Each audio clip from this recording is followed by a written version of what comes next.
E eu quero meditar sobre esse tema, sobre as tempestades da vida, com base no Salmo 29. Se você tiver a sua Bíblia aí perto de você, ou preferir usar o seu app ou o celular, não importa, mas desde que você abra a sua Bíblia lá.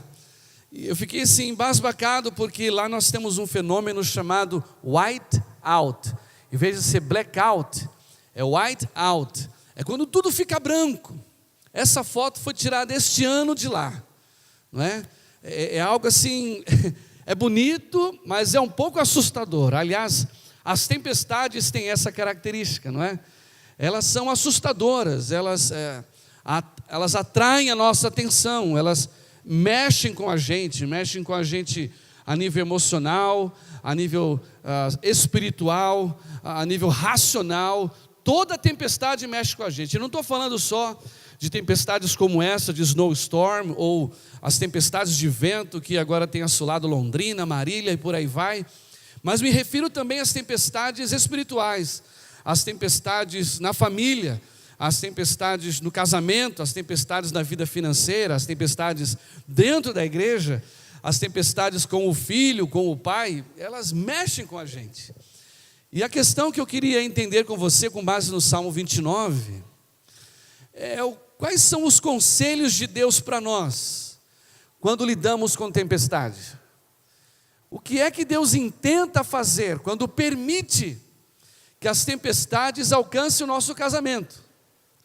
O que é que Deus intenta fazer? O que é que Deus está vendo que nós muitas vezes não estamos vendo, porque estamos atraídos pela forma com que a tempestade se formou na nossa história?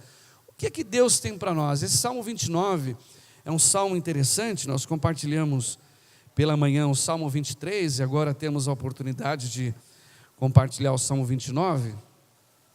Ele é interessante porque na primeira lida a gente não entende que Davi esteja falando de tempestade, não é?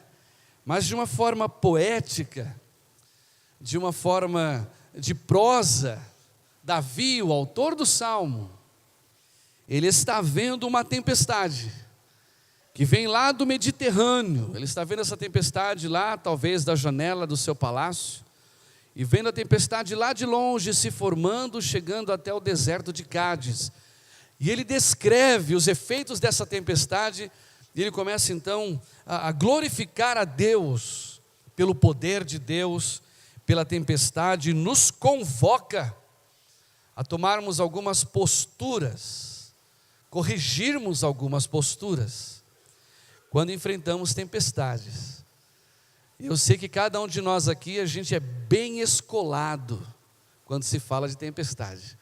Acompanhe comigo a leitura que farei no Salmo 29, que diz assim, na minha tradução: dai ao Senhor, ó filhos dos poderosos, dai ao Senhor a glória e força.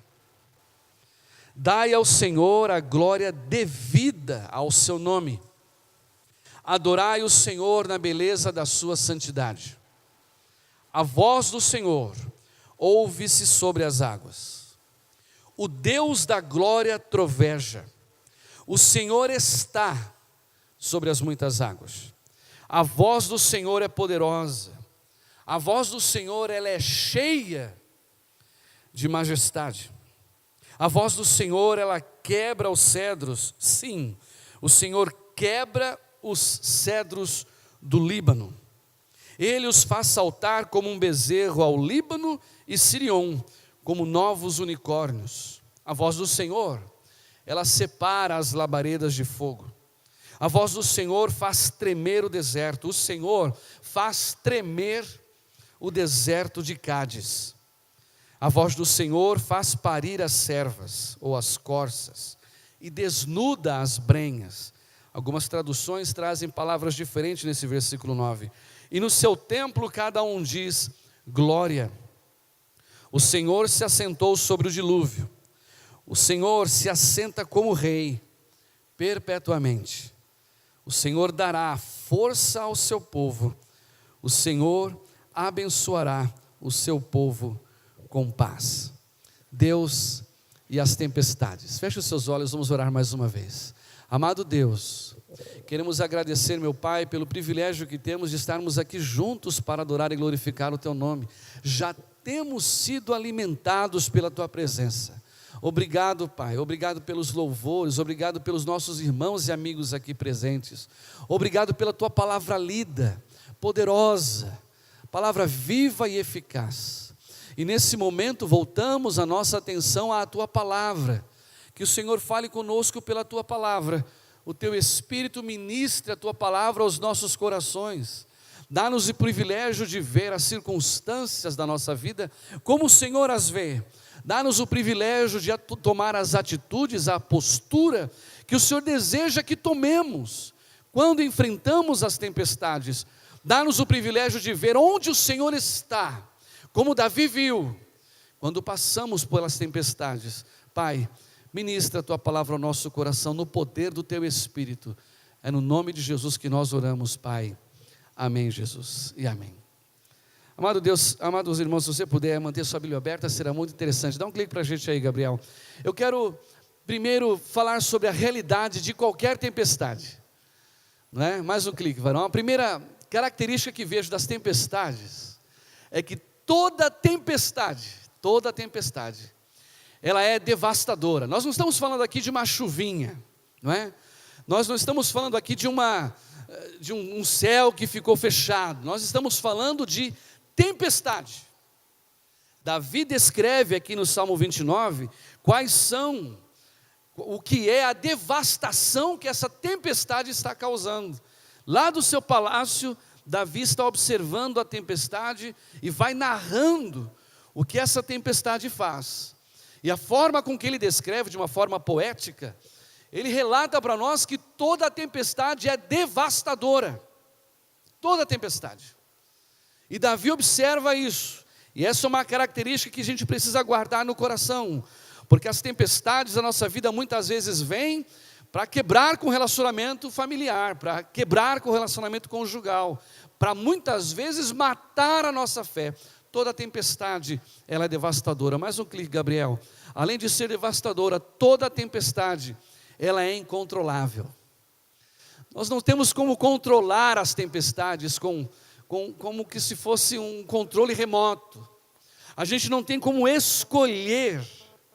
O máximo que a gente pode fazer hoje, talvez aí com 1 semana ou 2 semanas, é prever como será a tempestade, se terá chuva, se terá sol, a temperatura que fará. Mesmo assim, várias vezes somos surpreendidos pelas margens de erro. Não conseguimos controlar e muito menos prever como será a tempestade. Elas são incontroláveis. Nós não podemos controlá-las. Devemos entender isso. Mais um, Gabriel.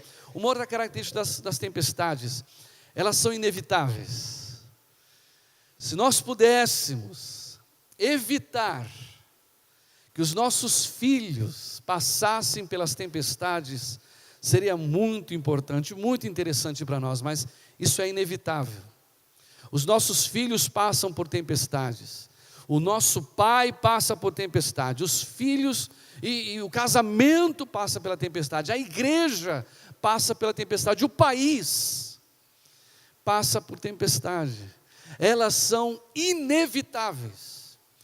A palavra de Deus diz em Oséias 8, versículo 7, porque semearam vento, colheram tempestades. Muitas vezes as tempestades existem pelas nossas próprias decisões, pela nossa própria postura, mas elas são inevitáveis. E por fim, mais uma característica aí, Gabriel, para a gente: elas são indiscriminadas. Olhe comigo o texto do versículo 1.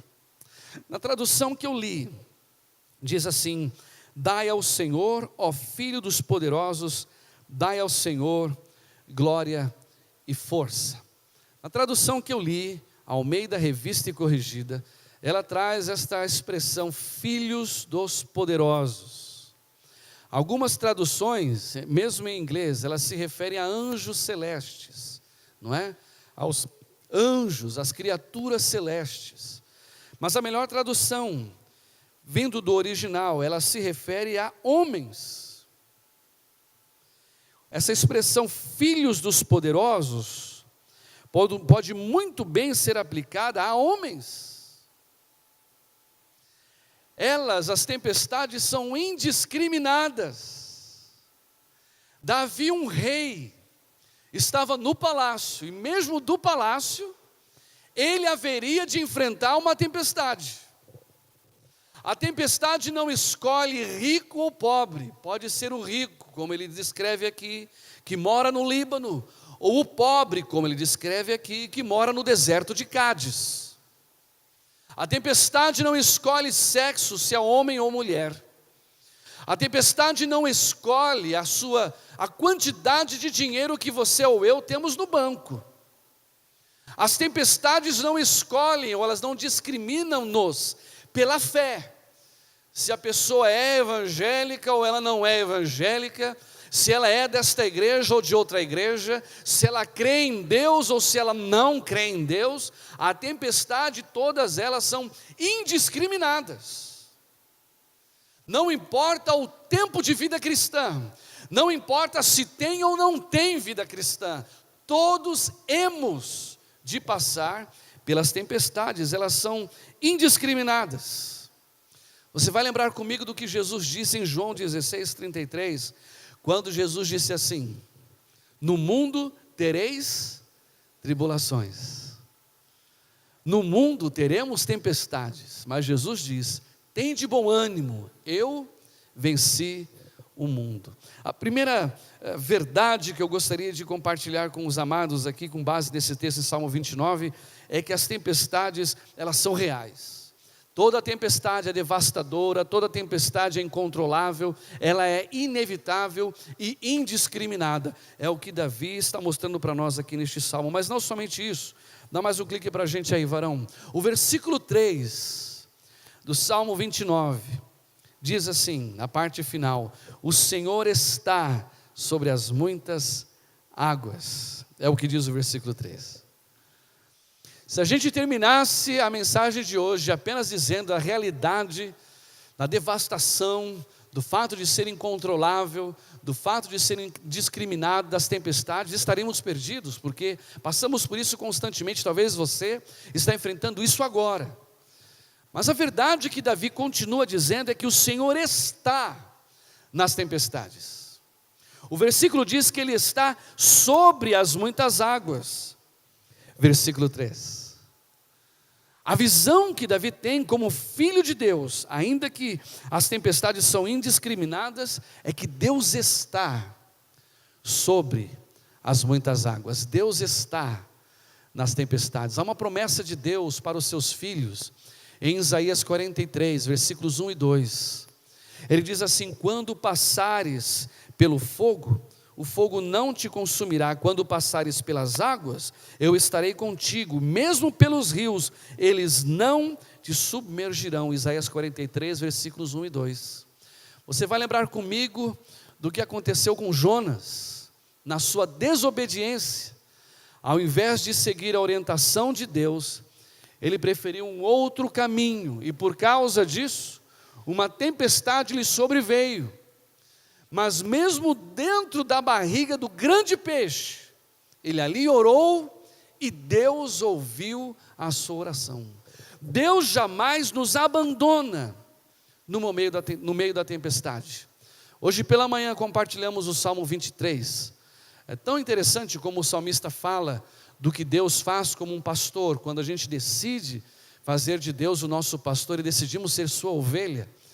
Mas o versículo 4 do Salmo 23 diz: ainda que eu andasse pelo vale da sombra da morte, não temeria um algum, porque tu estás comigo, a tua vara e o teu cajado nos consolam. Davi relata que muitas vezes ele, na sua própria teimosia, ao invés de se portar como ovelha, ele toma o seu caminho e passa pelo vale da sombra da morte. Deus poderia ter abandonado Davi por causa da sua decisão, mas não é a característica, a qualidade de Deus, não é. Ele está conosco mesmo quando nós produzimos as tempestades por causa das nossas más decisões. Ele está conosco. Você vai lembrar comigo de Jesus, Marcos capítulo 4. O texto diz que Jesus estava no barquinho junto com os seus discípulos, E os discípulos acordados perceberam, pescadores profissionais que eram, perceberam que o mar estava revolto, estavam preocupados com o que estava por vir. A tempestade se formou naquele lago e eles começaram a gritar, se desesperar, quando alguém chega até Jesus e o acorda: mestre, não se te dá que nós pereçamos. Mas Jesus estava lá, no meio da tempestade. Jesus estava lá, no meio do desemprego. Jesus estava lá, quando o filho decidiu sair de casa. Jesus sempre está assentado sobre a tempestade. Ele sempre está conosco na tempestade. Lembre-se de Paulo, Atos 27. Atos 27, o autor ele relata a tempestade ou naufrágio que Paulo estava enfrentando. O texto diz, em Atos 27, que o barco já estava indo a pique e eles decidiram lançar fora diversos utensílios de dentro do barco, de dentro do navio, para que eles não perecessem. E aí Paulo, orando, ouviu a voz de Deus e disse: olha, não deixe ninguém abandonar o barco, nenhuma vida perecerá se permanecerem no barco, porque Deus falou comigo que vai guardar toda e qualquer vida nesse barco. Atos 27. E como foi que Paulo disse, assim aconteceu. Deus guardou aquele povo. Ninguém pereceu, porque ouviram e souberam que Deus estava presente ali. E sabe como nós notamos neste salmo a presença de Deus? É um salmo de apenas 11 versículos, Salmo 29. Mas por 7 vezes, Davi usa a expressão a voz do Senhor. A voz do Senhor. A voz do Senhor. A nossa postura quando passamos pelas tempestades é tudo menos ouvir a voz do Senhor. A gente decide procurar o gerente do banco para pedir empréstimo, a gente decide procurar o conselho de um médico, a gente decide procurar o conselho de um pastor, a gente decide procurar um conselho de um amigo. Mesmo assim, muitas vezes nós deixamos de lado de ouvir a voz do Senhor em primeiro lugar. Quando ouvir a voz de Deus deve ser a primeira postura a se tomar, antes de ouvir o pastor, antes de ouvir o gerente, antes de ouvir o padre, antes de ouvir os conselheiros ou os amigos, a voz. Você sabe que certa vez um homem convidou um rapaz que era do campo para vir para o centro de São Paulo, lá na Avenida São Bento. E esse homem do campo foi encontrá-lo lá. E quando chegou na Avenida São Bento, não sei se você conhece a Avenida São Bento, lá em São Paulo, aquele movimento de gente para tudo quanto é lado, aquela barulheira de gente vendendo coisas para lá e para cá, é buzina de carro, e eles tentando conversar, não conseguiam conversar, tinham que falar em voz alta. De repente, o rapaz que veio do campo falou assim: para, só um pouquinho. Aí ele parou, e o rapaz começou a andar, foi andando, e o amigo dele não entendeu nada, mas o acompanhou. Quando ele percebeu, ali no jardim da São Bento, ele conseguiu ouvir o canto de um grilo. Como é que pode? No meio do barulho dos carros, da gritaria da gente, conseguir ouvir lá o canto de um grilo. Ele estava acostumado a ouvir o grilo, porque era esse o seu habitat, era esse o seu hábito.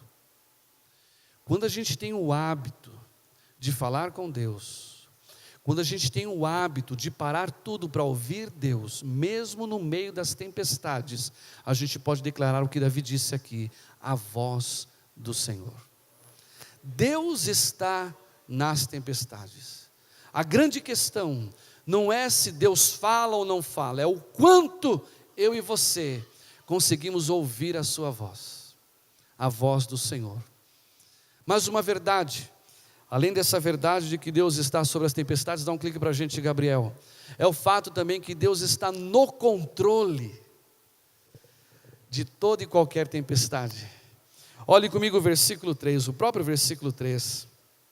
O versículo diz assim: o Deus da glória troveja, A ênfase que quero dar também nesse versículo 3 é que o texto diz que Ele está sobre as muitas águas. O versículo 10 do mesmo Salmo diz: o Senhor se assentou sobre o dilúvio. Deus está assentado sobre o dilúvio. É por isso que Davi, quando ele vê essa tempestade, ele não se deixa levar pela ferocidade da tempestade, ou pela destruição que a tempestade causa. Ele tem uma visão muito clara, de que a tempestade é real, de que Deus está com ele na tempestade, mas não somente a sua presença é real, Deus está no controle. A forma com que ele usa a frase, Deus se assentou sobre o dilúvio, não é o fato que Deus se assentou apenas para ser um espectador e assistir como nós enfrentamos nossas tempestades. A ideia não é essa, que Deus se assenta e verifica o nosso desespero, ou nota a nossa angústia, ou observa como a gente reage dentro de casa. Não, quando ele se refere ao fato de Deus estar assentado, ele se refere ao fato de que Deus é rei sobre as tempestades. Nada foge do controle de Deus. Não importa como Temer, não importa como os juízes do Brasil, não importa como os prefeitos decidem conduzir o país ou a cidade, a minha e a sua vida está debaixo do controle do Rei do universo. Ele se assentou. Tão interessante como Paulo fala no livro de Efésios acerca dessa bênção de Deus, do fato dele estar reinando. Efésios capítulo 1, logo na parte final, Paulo vai dizer que Jesus está assentado sobre todo principado e potestade, sobre todo nome que se nomeia. Ali está Jesus, assentado no trono. Paulo escreve Efésios de dentro da prisão, no meio de uma tempestade. E aí Paulo, continuando a falar sobre isso, no capítulo 2, versículo 6, Paulo diz assim: Ele, Jesus, nos fez assentar com Ele nas regiões celestes, reinando com Cristo. Efésios 2, versículo 6. É dali, do lugar onde Ele nos colocou espiritualmente, que Deus espera que eu veja a tempestade, que eu veja a crise, a circunstância, ali assentado com Jesus. O meu problema e o problema do irmão, muitas vezes, é que a gente, no meio da tempestade, decide fazer tudo com a nossa própria força, com a influência que a gente tem, com os cursos que a gente tem, com a capacidade financeira que a gente tem, e nós decidimos tomar as atitudes que deixamos de confiar no que Deus pode fazer. Mas Davi, ele diz: o Senhor se assenta sobre o dilúvio. É tão interessante nesse texto, como eu já disse, Davi usa a expressão a voz do Senhor 7 vezes, mas ele usa o nome de Deus, Senhor, por 17 vezes, algumas traduções 18 vezes. Ele poderia muito bem no hebraico usar a palavra Adonai, ele não usa a palavra Adonai lá no original, ele usa a palavra Iavé, com muita propriedade. Davi sabe porque ele está escrevendo isso, porque naquela época, na mente judaica, eles achavam que as tempestades, elas eram fruto da ira de um Deus chamado Baal, o Deus das tempestades. Então eles atribuíam as tempestades a esse Deus chamado Baal. E aí, Davi, querendo contestar isso, usa a palavra Iavé, que significa Senhor absoluto, para contestar essa visão do judeu daquela época, no sincretismo religioso, de que na verdade era Baal que estava sentado, controlando as tempestades. Sabe o que a gente pode retirar daí? Amados, muitas vezes a gente pensa que as tempestades que estão na nossa vida, elas são frutos da ira de Satanás e de seus demônios, não é? A gente então teme por aquilo que Satanás e os seus demônios podem fazer. Mas em nome de Jesus, que hoje Deus abra os seus olhos. Abra os seus olhos como Eliseu orou para que Deus abrisse os olhos do seu moço.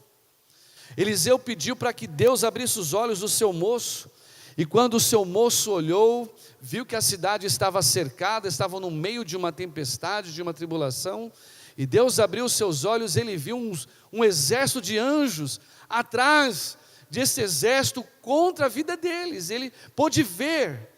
E aí Eliseu diz assim: maior são os que estão conosco dos que são contra nós. E em 1 João temos esse versículo, que é um eco das palavras de 1 Reis. Maior é aquele que está em nós, do que aquele que está no mundo. As tempestades podem ser ou não causadas por Satanás, como foi o caso na história de Jó, por exemplo. Capítulo 1, o próprio inimigo se levantou e causou uma tempestade na vida de Jó, é verdade. Mas mesmo o inimigo está debaixo do controle e da autoridade do nosso Deus. Ele nada pode fazer se Deus não permitir. Nada. Então creia que mesmo nessa tempestade, Deus não apenas está com você, Ele está assentado no trono, controlando a tempestade.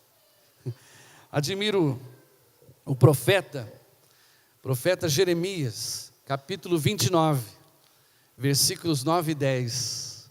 O texto diz assim: passados 70 anos, vocês voltarão do cativeiro de Babilônia. Deus dizendo ao povo pela boca do profeta, que aquela tempestade duraria 70 anos, mas ela ia terminar um dia. É assim na vida daquele que decide fazer Jesus seu Senhor e seu Salvador. Toda a tempestade, ela é real, mas ela vai passar. Deus definiu até quando ela pode permanecer. Uma outra realidade que vemos aqui, pode dar um clique para a gente, Gabriel, é que Deus tem os seus propósitos em toda e qualquer tempestade. Deus tem os seus propósitos. Conta a história de um rei que todos os dias ele convidava um súdito a entrar em sua presença e falar um pouco de Deus.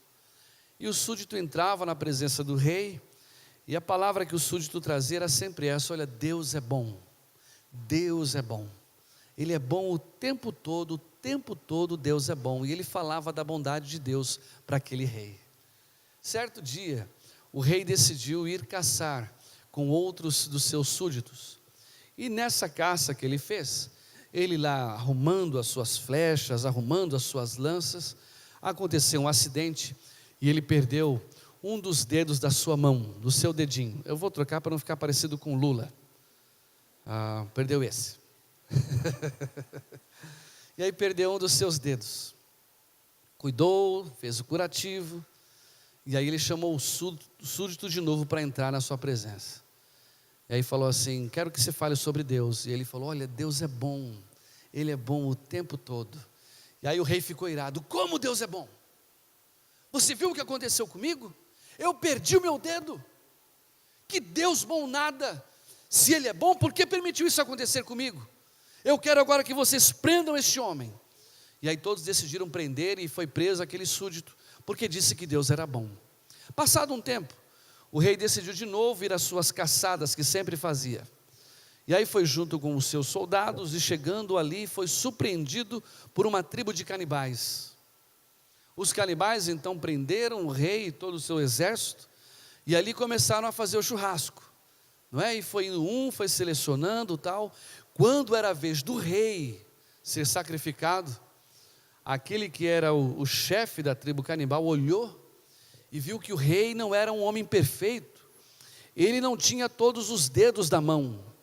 Um dedo estava faltando. E porque ele não era perfeito, não servia para o sacrifício. Decidiu soltar o rei.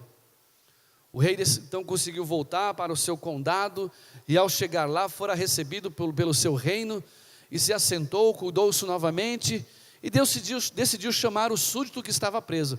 Me traz aquele súdito que está preso para eu conversar com ele novamente. E ele voltou. Quando voltou, o rei lhe perguntou: Escuta, agora eu entendi que realmente Deus é bom, porque se não fosse esse dedo que eu perdi, eu estaria morto hoje. Mas eu tenho uma pergunta para te fazer. Pode falar, rei. Se Deus é tão bom assim como você fala, por que Ele permitiu que eu prendesse você? Por que Ele permitiu que você passasse por todo esse tempo de tribulação e tempestade lá na prisão? E aí o súdito respondeu: Deus é bom, porque se eu tivesse solto, eu seria morto, como os outros soldados foram.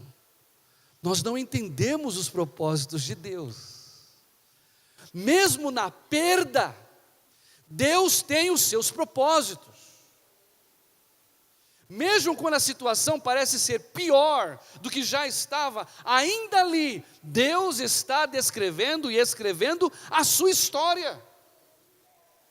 No dia que decidimos entregar a vida para Jesus, a nossa vida não está mais nas mãos do destino. A minha e a sua vida, no dia que entregamos a vida para Jesus, está nas mãos do Todo-Poderoso, de ninguém mais. Olha comigo o que diz o texto aqui, neste Salmo 29, dos propósitos de Deus. Veja comigo o versículo 9, por exemplo. O versículo 9 diz assim, aliás, primeiramente o versículo 5. Olha o que diz: a voz do Senhor quebra os cedros. Sim, o Senhor quebra os cedros do Líbano. Não existe árvore mais forte e mais alta do que os cedros do Líbano. Chegam a 40 metros de altura. E Davi está olhando aquela tempestade, e a tempestade vem e lida com o cedro, com a madeira, como era o cedro do Líbano, como se fosse um papel. Os raios cortam o cedro, e o cedro ele começa a pegar fogo em chamas, por causa da tempestade. Sabe o que Deus faz quando permite que as tempestades nos alcancem? Ele lida com aquilo com que nós mais nos orgulhamos. Um dos propósitos de Deus, ao permitir que as tempestades nos assolem, é quebrar o nosso orgulho. Deus sabe do quanto a gente se orgulha de nós mesmos. Deus sabe do quanto a gente tem dificuldade de ser ensinável ou tratável. E quando as tempestades chegam e Deus as permite chegar, Ele está trabalhando com o meu e com o seu caráter. Ele está trabalhando com o nosso orgulho. E aí nós temos de aprender a ser humildes na presença de Deus, porque o Senhor rejeita ao soberbo, mas dá graça aos humildes. Deus tem os seus propósitos nas tempestades. Olha ainda com a gente o que diz o versículo 9, deste Salmo 29. A voz do Senhor faz, na minha tradução está assim, faz parir ou dar luz às servas ou às corças. Davi, ele nota que por causa daquele barulho todo dos trovões, aquela tempestade, aquela chuva, os pequenos veados, ou as servas, ou as corças, eles se contorcem de dor e vão correndo para lá e para cá pelo susto, igual os cachorros fazem quando solta rojão aqui, não é? Eles correm para lá e para cá, e aquela que está grávida, a corça que está grávida, ela dá a luz, por causa do barulho e da tempestade. Interessante essa questão de dar a luz. Uma mulher, ela pode dar a luz daquela vida que está dentro dela. Durante algum tempo, ela não consegue saber se é o menino ou menina. Com a ajuda hoje da tecnologia, em algum determinado momento, consegue descrever se é menino ou menina, mas as dúvidas são tantas. Como será o olho, como será o ouvido, como será o nariz e a sua personalidade. Nós não temos como saber a personalidade da criança. Mas quando ela vem à luz, então a gente sabe a vida que estava dentro da gente. A vida que estava dentro da mulher. Quando Deus permite as tempestades, um dos seus propósitos é mostrar para mim e para você quem de fato nós somos. Que tipo de vida está dentro de nós. Porque é no meio da crise que eu revelo quem eu de fato sou. É no meio da crise que eu consigo tirar dos meus lábios, ou não, um hino de louvor a Deus. É no meio da crise que aí eu me levanto a voz contra a minha esposa. É no meio da crise que a paciência com meu filho se esgotou. É nesta hora que Deus faz parir as servas. Não porque Deus não nos conhece, Deus já sabe quem nós somos. É nós que precisamos ver em que estágio de vida com Deus nós estamos. Então é interessante quando a gente passa por tempestade, porque nós deixamos de conversar com este Deus que está sentado no trono. Fazemos tudo, fazemos pesquisas, nós murmuramos, reclamamos, mas deixamos de buscar este Deus. A voz do Senhor, as tempestades, faz parir as servas. Há um outro versículo aqui tão interessante, versículo, deixa eu ver, na mesma tradução, no mesmo texto, diz assim que a voz do Senhor, ela desnuda os bosques. Algumas traduções estão assim. Lá no Canadá, como você viu nessa foto, no inverno, todas as folhas caem, e aí quando bate a primeira tempestade, anunciando, olha, o inverno está chegando, as folhas caem e só ficam, bem assim mesmo, só ficam os troncos, não tem folha nenhuma.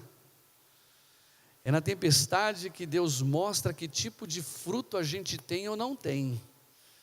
É igual aquela figueira que Jesus viu com seus discípulos. Ao chegar próximo da figueira, ele queria tomar um figo, um fruto, e ele só viu ali folhas. Não tinha um fruto. É na tempestade que Deus mostra para mim e para você como nós estamos. E por fim, versículos 1, 2... Versículo 9, parte final do 9 diz assim: no seu templo cada um diz glória. É na tempestade que Deus quer ver o que sai dos meus lábios. Você lembra como foi Jó? A Bíblia diz que Jó era o homem mais rico e próspero de sua época, e em alguns dias daquela semana ele perdeu tudo. Perdeu sua fazenda, perdeu seu gado, perdeu inclusive seus filhos, perdeu tudo. E aí, o que nós ouvimos sair da boca de Jó? Ele diz assim: Deus deu, Deus tomou, bendito seja o nome do Senhor. Lembra de Abacuque, o verdadeiro adorador.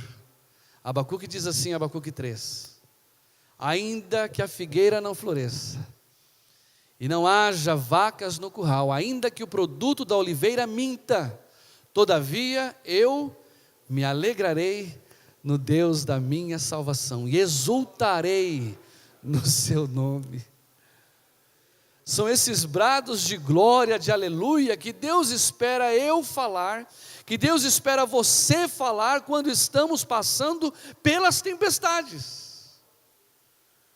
A Bíblia diz em Romanos capítulo 4, que depois de receber a promessa, Abraão, já sendo avançado em idade, ele não atentou para o seu corpo amortecido, mas viveu dando glórias a Deus.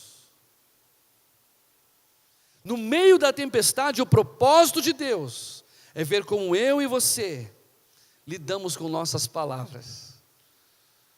E por fim, olhando aqui nesse Salmo 29, Gabriel, dá mais um clique para a gente. O versículo final, versículo 11 diz assim: o Senhor dará força ao seu povo, e o Senhor abençoará o seu povo com paz.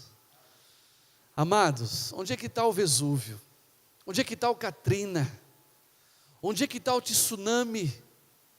Foram tempestades devastadoras, mas todas elas passaram. Todas elas. Mesmo no meio da tempestade, tenha a certeza que a tempestade sempre passa, sempre. Deus, como eu já disse em Jeremias 29, Ele definiu quando a tempestade começa e quando a tempestade termina. Mas neste processo, durante este período, Deus está conosco, Deus está controlando, Deus está tendo propósitos para a vida do seu povo. E aqui, Deus me lembra de algo tão interessante, no livro de Romanos, capítulo 8, versículos 28 e 29, que diz assim: todas as coisas cooperam para o bem daqueles que amam a Deus, não é? Tudo coopera. E aí o versículo 29 vai dizer qual é o propósito de Deus. Porque nós somos predestinados para sermos a imagem do seu Filho. Um propósito de Deus em todo esse processo é tornar a mim e a você mais parecidos com Jesus. E olha, Deus nos predestinou para isso e Ele não vai parar até que a obra seja completa. Ao olhar para você, Ele veja Jesus. Por isso, nessa parte final do versículo 11 do Salmo 29, Davi diz assim: o Senhor abençoará o seu povo com paz, Ele dará força ao seu povo. Amado, você talvez não tenha noção, mas você sabe que depois de passar por uma tempestade, você está mais forte, está mais experimentado, já consegue lidar com as lutas da vida. E Paulo diz em 2 Coríntios 1, que as nossas tribulações Deus transforma em consolações para a vida de outros. E aí você atravessa por essa tempestade e sai do outro lado em vitória, mas agora sai fortalecido, agora sai em paz. E olha a palavra paz, shalom, no original, não é ausência de luta, não é ausência de tempestade, é paz no meio da luta, é paz no meio da tempestade. Há crise na cidade, há crise no país, há crise dentro de casa, mas o povo de Deus permanece em paz, porque servimos o Príncipe da paz, que é Jesus. Eu quero encerrar aqui e lembrar do que aconteceu com os discípulos lá em Marcos capítulo 4. A Bíblia fala que eles pegaram o seu barquinho e foram lá para o meio do mar, porque estavam indo pescar. Eram pescadores profissionais, era a vida do dia a dia. E o texto diz que outros barquinhos também estavam por perto. A tempestade que se formou naquele lago, ela afetou tanto o barco dos discípulos como os demais barquinhos. Meu amigo, não há diferença nenhuma entre nós, nenhuma. Todos nós passamos por tempestades. Pode afetar o meu barquinho, pode afetar o seu barquinho. A única diferença é se Jesus está ou não está no seu barco. Todos os demais barquinhos estavam indo a pique, estavam perecendo, mas naquele barco onde estavam os discípulos, ali estava Jesus. E diz o texto que Jesus se levantou e apenas 2 palavras, ele se voltou à tempestade e disse: aquieta-te, cala-te, e fez uma grande bonança. Sabe que hoje Deus ainda permite que você passe por tempestades, mas o propósito de Deus na sua vida e na sua casa é que você permita que Jesus possa morar dentro da sua casa, dentro do seu barquinho. Só Jesus tem a autoridade para dizer um basta para essa tempestade, ninguém mais tem. Só Jesus pode te dar a paz que eu e você precisamos para enfrentar essa tempestade. Ninguém mais pode fazer. Esta igreja, ela te ama. Esse pastor, o pastor da igreja, os pastores da igreja amam você. Esses irmãos da igreja te amam também, mas são homens limitados. Jesus é o Todo-Poderoso Deus. Amamos você, vamos orar por você, vamos ministrar sobre a sua vida, mas tudo vai ser diferente quando você convidar Jesus a estar com você no seu barco. Nada mais. Não há necessidade, não estamos falando de igreja, de ser dessa ou daquela igreja, estamos falando de Jesus. Olha o que diz a palavra de Deus. Num dos homens também, Pedro, pode dar um clique para a gente, Gabriel, mais um clique. Olha o que ele disse, Pedro, o mesmo que estava naquele barquinho. Olha o que Pedro disse a respeito de tempestade. Pedro disse assim: o Deus de toda graça, que em Cristo Jesus vos chamou à eterna glória, depois de haverdes padecido um pouco, vos aperfeiçoará, confirmará, fortificará e fortalecerá. Só através de Jesus. Eu quero convidar aqui a equipe de louvor para que se posicione aqui à frente. Enquanto eles estão se posicionando, eu quero aqui lhe fazer um convite. Talvez há entre nós aqui alguém que ainda não entregou a vida para Jesus, ainda não convidou Jesus para estar no seu barco e hoje entende que é o momento adequado. Pastor, esse cara sou eu quero isso. E se você também deseja isso, que Jesus faça parte da sua vida e possa entrar no seu barco, na sua casa, cuidar de você, de toda a sua casa, no meio de qualquer tempestade, eu quero lhe convidar a fazer a mesma oração que eu vou fazer. Eu vou fazer essa oração aqui, você pode fazer onde você está, na sua mente mesmo, no seu coração, repita essa oração que eu vou fazer.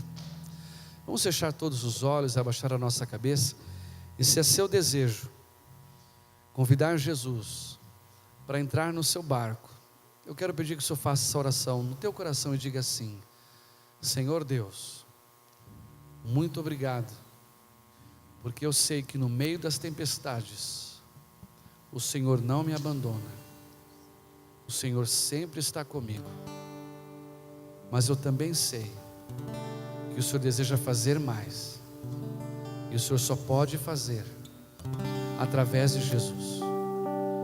Por isso agora eu, no meu coração, quero dar a direção da minha casa, a direção da minha vida nas mãos de Jesus. Eu recebo Jesus como meu Senhor e o meu Salvador. Eu convido Jesus a morar no meu coração.